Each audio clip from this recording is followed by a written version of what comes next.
Cookery சேனலை பார்த்து யார் வேணாலும் சமையல் பண்ணலாம். ஆனா சுவையான சமையல் பண்றது எப்படி? நான் இதயம் நல்லெண்ணெயில சமையல் பண்றேன். ஆஹா ஓஹோன்னு பாராட்டுறாங்க. நீங்களும் இதயம் நல்லெண்ணெயில சமையல் பண்ணுங்க, பாராட்ட வாங்குங்க. தினம் தோறும் வாங்குவே இதயம். ரஷ்யாவில் சமீப காலமாக மக்கள் தொகை எண்ணிக்கை வேகமாக குறைந்து வருகிறது. இந்த ஆண்டு ஜூன் வரையிலான 6 மாதங்களில் கடந்த 25 ஆண்டுகளில் இல்லாத அளவுக்கு மிகவும் குறைந்த அளவே குழந்தைகள் பிறந்துள்ளன.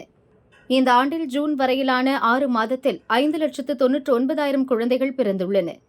இது முந்தைய ஆண்டுடன் ஒப்பிடுகையில் 16,000 குறைவாகும். உக்ரைன் மீதான போர் காரணமாக லட்சக்கணக்கான இளைஞர்கள் கடந்த 2.5 ஆண்டுகளில் இறந்துள்ளனர்.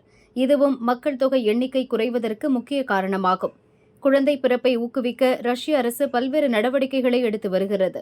விவாகரத்து கோருவதற்கான கட்டணங்கள் பல மடங்கு உயர்த்தப்பட்டுள்ளன. கருகலைப்பு செய்வதற்கு கடும் கட்டுப்பாடுகள் விதிக்கப்பட்டுள்ளன. 40 வயது வரையுள்ள பெண்களுக்கு குழந்தை பெற்றுக்கொள்வதற்கான வாய்ப்பு குறித்த பரிசோதனைகள் கட்டாயமாக்கப்பட்டுள்ளன.